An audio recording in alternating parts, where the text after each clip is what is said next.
Welcome to footballgameplan.com, where football makes sense. I'm Emery Hunt, the czar of the playbook. Bring you our FBS college preview between the Georgia Bulldogs and the Georgia Tech Yellow Jackets. Now let's look at Georgia in this ball game, and you have to start with Aaron Murray and talk about his decision making. He has to make better decisions in clutch situations with the football. When he's pressured, he gets erratic, and that's when the turnovers happen and the bad plays happen. He has to play with better decision making this week versus Georgia Tech. And you look at their defensive back, Damian Swann, going against Orrin Smith, the talented wide receiver for Georgia Tech. He has to lock him up throughout the course of the battle, and you want to avoid the temptation of going pass happy versus a team like Georgia Tech that's struggling a little bit defensively.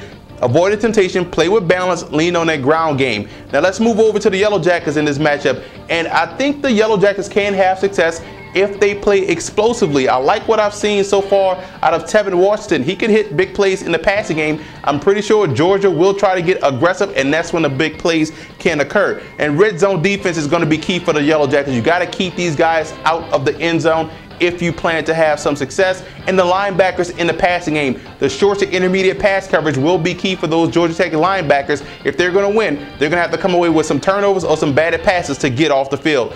Big battle right here. Two rivals, in-state rivals. I love this game each and every year. I look forward to this matchup. I honestly think Georgia Tech wins this ball game.